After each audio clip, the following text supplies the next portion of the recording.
এখন বেরোবি? যা, বেরিয়ে যা। গুড মর্নিং বন্ধুরা। এখন এই যে আমার সমস্ত কাজ মিটে গেছে। আজকে অনেক সকাল সকাল কাজ মিটে গেছে।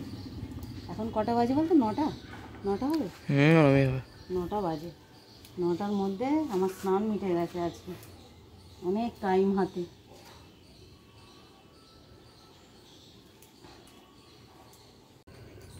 আর আজকে অনেকগুলো মানে ব্লু অপরাজিতা হয়েছে। আর সাথে না এই যে আজকে দেখছি অনেকগুলো সাদা অপরাজিতাও হয়েছে।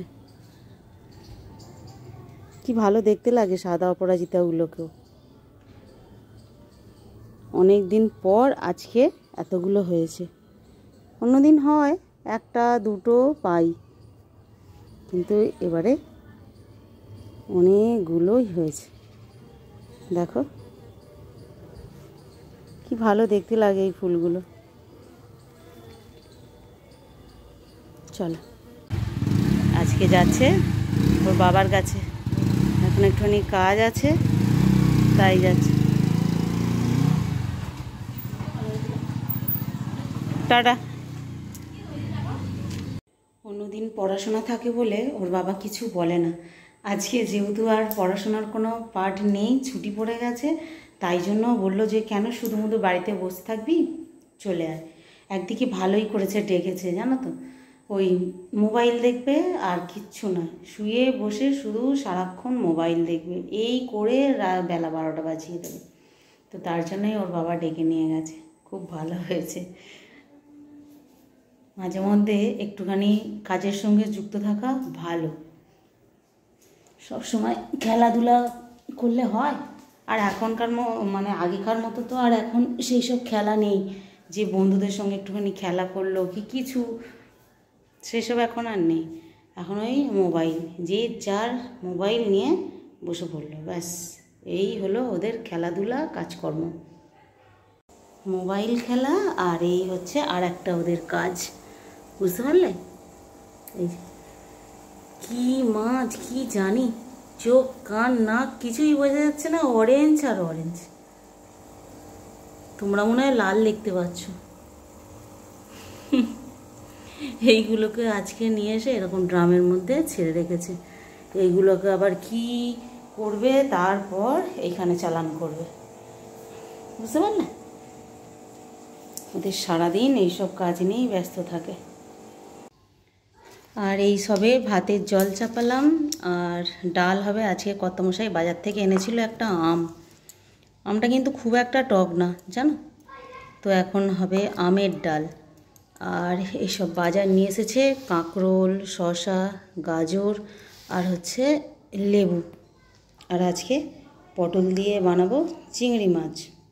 বাবা পটল দিয়ে খাবেন না বলছে। এই যে চিংড়ি মাছটা এই যে নুন হলুদ মাখিয়ে এইমাত্র রেখে দিয়েছি।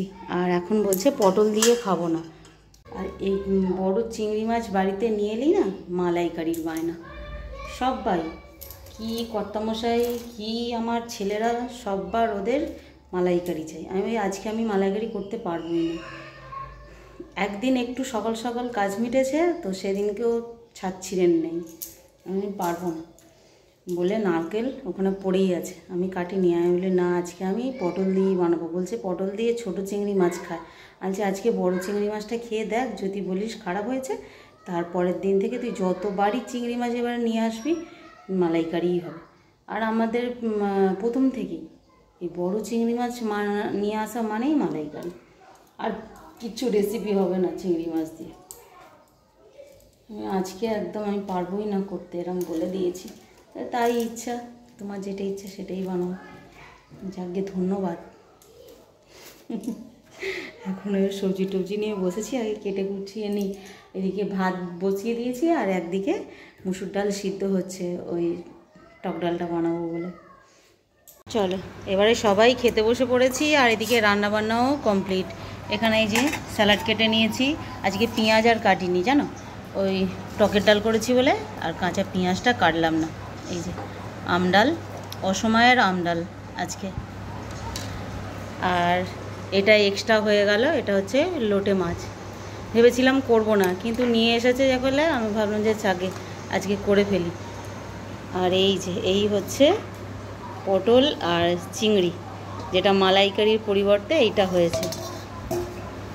এই মাত্র নামিয়ে নিয়ে এলাম, কিরম হয়েছে খেয়ে বলবে, তারপর তোমাদেরকে আমি বলবো যে কেমন হয়েছে।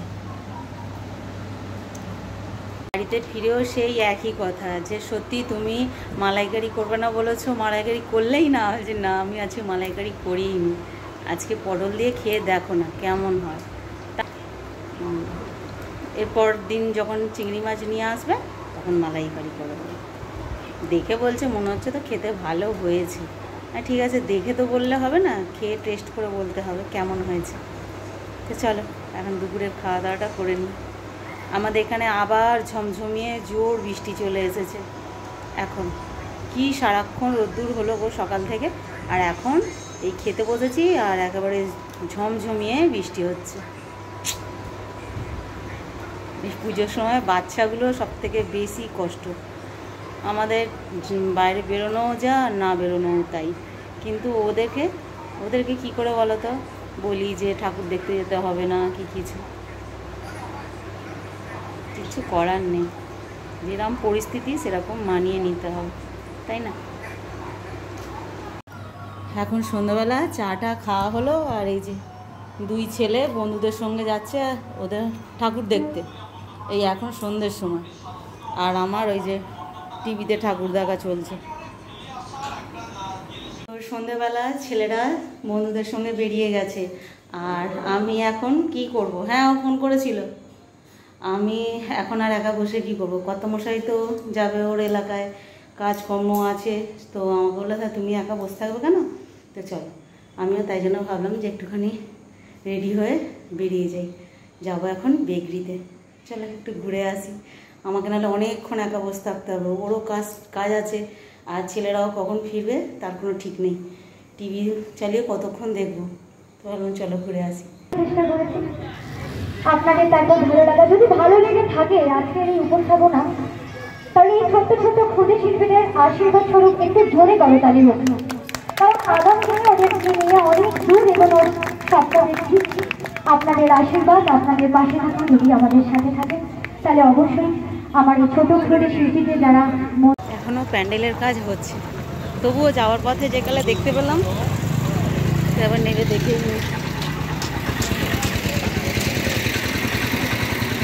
আজকে একদম ফাঁকা।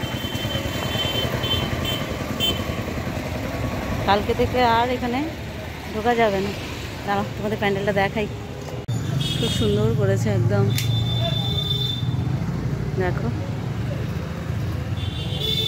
আমাদের গ্রামের প্যান্ডেলও কলকাতা থেকে কিছু কম না।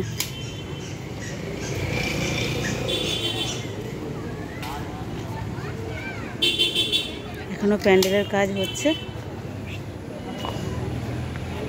চল ঠাকুরটাকে আগে দর্শন করে নিই।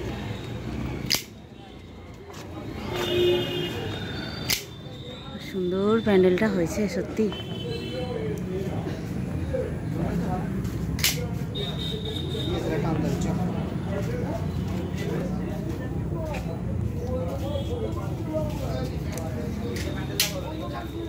মা গো সবাইকে ভালো রেখো মা। আর এইগুলো দেখো পুরো বাঁশের কাজ এগুলো, আর এইগুলো হচ্ছে শালপাতা।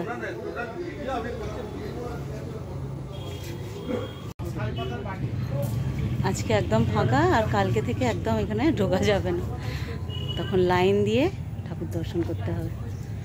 সত্যি খুব সুন্দর করেছে।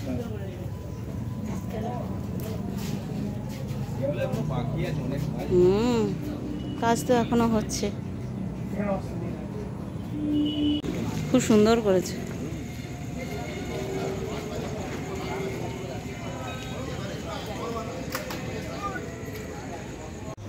শ্বশুরবাড়ি এলাকার ঠাকুর দেখে এবছরে ঠাকুর দেখা শুরু করলাম, তো খুব ভালোই লাগলো। 2-3টে ঠাকুর দেখলাম, আর ওইখানে একটুখানি বাচ্চাদের অনুষ্ঠান হচ্ছিল সেটাও দেখলাম। আর ছেলেরাও এখনও বাড়ি ফেরেনি, আমি ফিরলাম তখন 11টা 10। ছেলেরা কখন ফিরবে ফোন করলাম, বললো কিনা আধ ঘন্টার মতো দেরি আছে। তো ভাবলাম যে বসে থাকি একটুখানি, ওরা ফিরলেই একসঙ্গে খাওয়া দাওয়া করব। আর রান্নারও কিছু ছিল না, ওবেলার একটুখানি সমস্ত কিছু ছিল। তো সত্যি বলছি ওই চিংড়ি মাছের পটল দিয়ে তরকারিটা এত সুন্দর খেতে হয়েছিল, খুব ভালো খেতে হয়েছিল।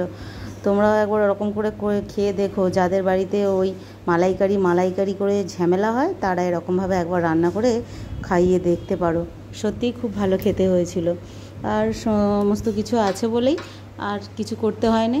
তো চলো বন্ধুরা, আজকের ব্লগটা এই পর্যন্তই, পরের দিন আবার দেখা হবে, ততক্ষণ টাটা। আর ওয়েদারও মোটামুটি মনে হচ্ছে ঠিক থাকবে, টিভিতে কখন যে কি বলছে ওরাও মনে হয় ঠিকঠাকভাবে জানে না, একবার বলছে বৃষ্টি হবে 3 দিন 4 দিন ধরে, আবার বলছে ঠিক থাকবে, বৃষ্টি হবে না। তো সে যাই হোক, বৃষ্টি হোক বন্যা হোক যাই হোক, এই কদিন তো ঠাকুর দেখা মিস করলে চলবেই না।